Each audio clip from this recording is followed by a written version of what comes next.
Hello everyone, welcome to G centre एक और IIT mindset की सीरीज में आप सभी का स्वागत है। और यहाँ पर हम लोग देखेंगे कि प्रीवियस ईयर में किस तरीके से आईआईटी ने क्वेश्चन को फ्रेम करे हैं और आपके अंदर का लेबोरियस गुण बाहर निकाला है उन्होंने, या फिर एनालिटिकल बुद्धि आपकी बाहर निकाली है, और किस तरीके से हमें क्वेश्चन को टैकल करना है वो सब हम लोग सीख रहे हैं।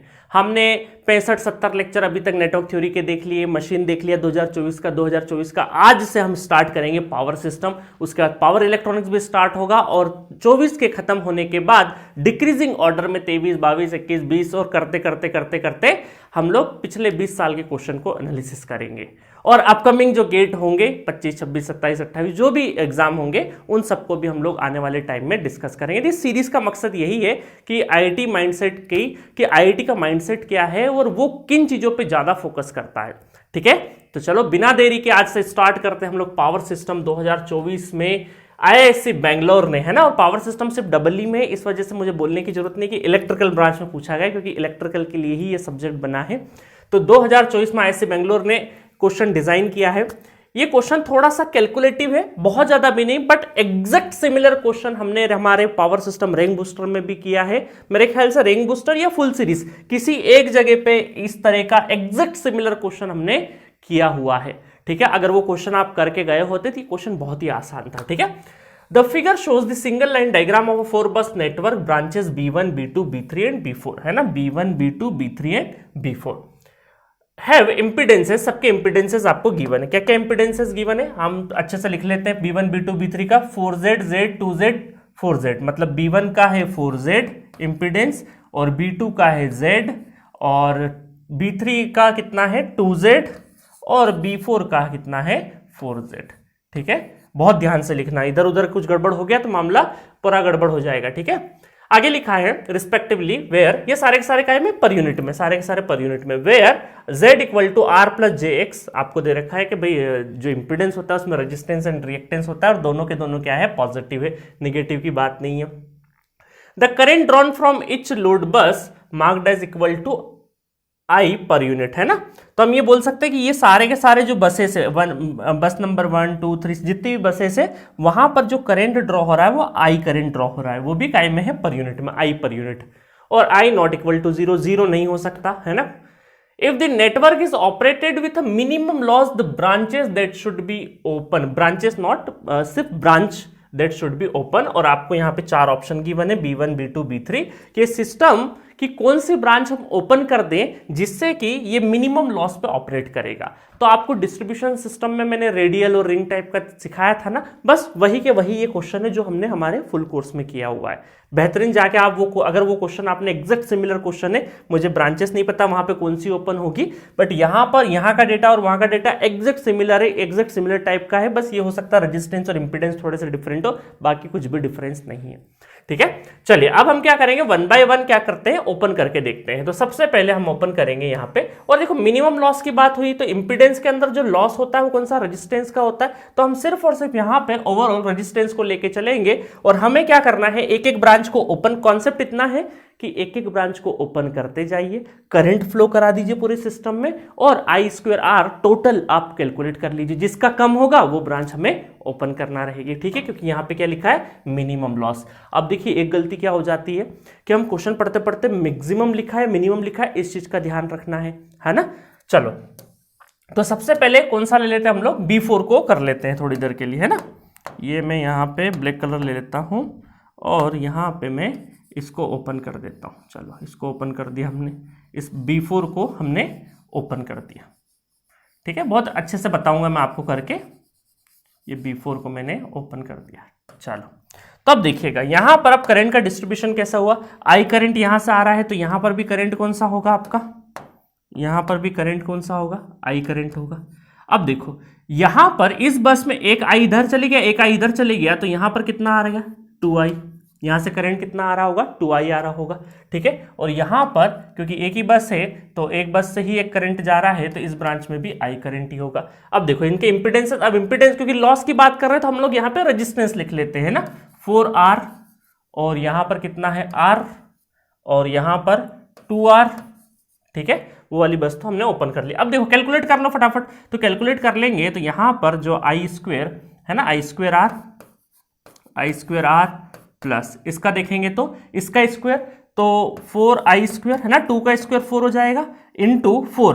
तो हम क्या करते हैं डायरेक्टली मैं ऐसा लिख दूं, चलो पहली बार डायरेक्टली नहीं लिखता, आपके लिए पूरा लिख देते हैं 4r आई स्क्वेयर आर है ना, 2i का square into 4r then plus यहां पर कितना हो जाएगा आई स्क्वेयर इंटू 2r। ठीक है, जिसमें थोड़ा सा पेशेंस कम हो वीडियो को स्पीड अप कर लेना, बट मुझे बहुत ही एवरेज स्टूडेंट के लिए भी एक एक करके दिखाना पड़ता है। ठीक है, चलिए तो आई स्क्वायर आर तो यहां पे कितना हो जाएगा 4 चौक 16, 16 और 2 कितना हो गया 17, 18 और 19, तो 19 आई स्क्वायर आर क्या हो गया आपका लॉस हो गया। ठीक है, यहाँ पे 19 लॉस हो गया। चलो अब दूसरी ब्रांच ओपन कर लेते हैं थोड़ी देर के लिए, यहाँ पे हम लोग ओपन कर लेते हैं B2 ओपन कर देते हैं या B3 ओपन कर लेते हैं, एक काम करते हैं B3 को हमने ओपन कर दिया, B3 को ओपन कर दिया, तब करंट का डिस्ट्रीब्यूशन देखिएगा। करंट का डिस्ट्रीब्यूशन कैसा हुआ, यहां से I, ये I इस तरीके से आ रहा, अब इस बस से एक I इधर चले गया एक इधर, तो ये कितना हुआ 2I हो गया यहाँ पे। ठीक है, और यहाँ पर तो I ही रहेगा, ये कितना रहा आपका 4R, ये R और ये कितना था हमारा ये 4R था। ठीक है, अब देखो यहाँ पे कैलकुलेट कर लो, तो अब देखो स्मार्टली कैलकुलेट अगर हम करेंगे तो यहां से आपको मिलेगा 2 का इसको लिखते हैं आई स्क्वेयर 4R, तो 4i स्क्वेयर 4R प्लस यहां पर देखें तो 4i square into R plus I square 4R, तो यहां पर आपको मिलेगा 4 और 4 8 और 4 12 12i स्क्वेयर आर, ये हो गया लॉस। ठीक है, चलो ठीक है, यहाँ पे 12 मिल गया, मतलब 19 से कम मिला हमें, तो इसका मतलब है कि B4 तो हमारा आंसर आ नहीं सकता है ना, B4 तो हमारा आंसर नहीं आ सकता। अभी हमारा क्या है यहाँ पे कौन सी B3 की पॉसिबिलिटी बनती है, बट चलो अभी ये भी देख लेते, दूसरे भी ब्रांचेस देख लेते। अब इसको हम लोग इसको ओपन करें, अगर इसको ओपन कर दें, अब देखो करंट का डिवाइड देखना, करंट का डिवाइड देखेंगे तो ये करंट I यहाँ से आ रहा होगा। ठीक है, यहाँ पर एक I उधर चली गया एक उधर चले गया, तो यहाँ पे 2I आ रहा होगा, यहाँ पे एक I इधर 2I, तो यहाँ पे कितना हो रहा होगा 3I हो रहा होगा, और इनके रेजिस्टेंसेस देखें तो 4R और यहाँ पर कितना है आपका 2R और ये है आपका 4R, तो ये तो वैल्यू मुझे ऐसा लग रहा है कि बहुत ज़्यादा वैसे ही चली जाएगी, क्योंकि 3i का स्क्वायर कितना हो गया 9r स्क्वायर, तो 9i स्क्वायर तो यहीं पे हो गया, और 4 का मल्टीप्लाई तो 9 चौक 36, तो 36i स्क्वायर आर तो अकेले इस ब्रांच का हो गया। इसका मतलब है कि 12 से तो ये ज़्यादा ही है, तो इसका मतलब है कि आगे हमें कैलकुलेशन करने की जरूरत नहीं है, अननेसेसरी करने की जरूरत नहीं है, आप कॉमन सेंस लगा के भी चीज़ें कर सकते हो। एक या दो अच्छे से करो, उसके बाद आपको अंदाजा हो जाएगा कि उसके नीचे आ रही है ऊपर जा रही है वैल्यू, उसके बेसिस पे आप कर लोगे सिलेक्ट। चलो तो अब यहाँ पर कौन सी ओपन कर दी हमने, यहाँ पर सिर्फ और सिर्फ अब B1 बची है, B1 को भी ओपन करके देख लेते हैं, B1 को भी, और ये भी मेरे को लगता है कि ज़्यादा ही रहेगा, बट फिर भी हमें करके देख लेना चाहिए, क्योंकि वैल्यू कुछ भी डेटा कुछ भी इधर उधर हो सकता है। ये हो जाएगा, अब I यहाँ से I गया, यहाँ पर 2I है ना, 2I तो ये कितना हो गया 3I। तो अब देखो यहाँ पर भी क्या हो जाएगा, यहाँ पर भी ये R है, ये 4R है, और ये कितना है आपका 2R। तो अब देखो यहाँ पर भी कितना हो जाएगा, देखो 3 का स्क्वायर 9, तो 9 तो यहीं आ गया, फिर उसके बाद यहाँ पे 4 4 चौक 16, तो ये तो बहुत ज़्यादा वैसे भी हो गया, तो ये भी नहीं आएगा। तो इसका मतलब है कि आपको यहाँ पर B3 को ओपन करेंगे तो हमें 12i स्क्वायर आर मिल रहा है, जो कि सबसे कम लॉस दे रहा है, तो इसका आंसर क्या हो जाएगा B3 is the correct answer for this question, तो A is the correct answer. ठीक है, मजा आया क्वेश्चन में। तो बस क्वेश्चन में आपको क्या करना था, इस तरह के जब भी रेडियल और रिंग टाइप के जो क्वेश्चंस आते हैं वहां पर आपको एक ब्रांच को ओपन करके, दो केस को हमने बहुत अच्छे से किया जिससे हमें वैल्यू का थोड़ा सा अंदाजा हो गया, बाकी दो को ज्यादा कैलकुलेट करने की जरूरत नहीं है, एक एक ब्रांच का भी वैल्यू पता होगा तो कर ले जाएंगे। देखिए गेट एग्जामिनेशन में हमें बहुत ज्यादा शॉर्टकट भी नहीं करना है। कई सारे स्टूडेंट क्या करते हैं, ये गड़बड़ करते हैं बहुत बार कि गेट एग्जाम फटाफट 65 क्वेश्चन है आपके पास, 3 घंटे का समय, 180 मिनट, और उसमें भी जो टॉप रैंक आ रही है, मतलब मैं बोल रहा अंडर 200, अंडर अच्छा पेपर जब बनता है तो अंडर 200 अंडर 300 जो रैंक आ रही है वो मात्र 55-60 नंबर पे आ जा रही है, और इवन 53 नंबर तक भी 200-250 रैंक आ रही है जब अच्छा पेपर बनता है। तो इसका मतलब क्या है, 65 क्वेश्चन तो हमें पूरे पूरे करना ही नहीं है, हमें 40-42 क्वेश्चन एक्यूरेसी से करना है। तो प्लीज इन चीजों में बहुत ज्यादा पेन ना चला कि जबरदस्ती अपने मन में कैलकुलेट करने की वजह से बहुत सारे स्टूडेंट इस क्वेश्चन को गलत करके आए हैं। मेरी बात हुई ऐसे स्टूडेंट से, सर ये थोड़ा सा कैलकुलेशन हमने मन में कर लिया, इस वजह से फटाफट टिक करके हमने गड़बड़ कर दी। आपको ऐसा बिल्कुल भी नहीं करना है, कतई नहीं करना है ऐसा। आपको एक बार देखो थोड़े से ठंडे दिमाग से कैलकुलेशन कर लोगे तो उसके बाद चीजें क्या होगी, आसान लगने लगेगी। कोई भी क्वेश्चन हुआ उसकी 2 स्टेप बिना देरी के, बिना हड़बड़ाहट के, थोड़ी सी गहरी सांस लेके 2 स्टेप लिख लो, उसके बाद आप आराम से उसको बिना कैलकुलेशन एरर के करोगे। क्योंकि हड़बड़ाहट में क्या होता है, जल्दी जल्दी क्वेश्चन कर रहे हैं तो आप मोमेंटम शुरू से ही जल्दीबाजी कर रहे हैं, हड़बड़ाहट के कर रहे हैं, तो वहां पे आप सिली मिस्टेक करोगे, कैलकुलेशन एरर करोगे और आप आगे के क्वेश्चन में भी बहुत सारा गड़बड़ करोगे, तो पूरा पेपर का मोमेंटम खराब हो जाता है बहुत सारे स्टूडेंट का। इसीलिए एग्जाम नॉलेज का ही नहीं, आपके एग्जाम टेम्परामेंट का या आपके स्टेट ऑफ माइंड कैसे एक्ट कर रहे हो, कैसे रिएक्ट कर रहे हो एग्जाम में, इसका भी टेस्ट होता है।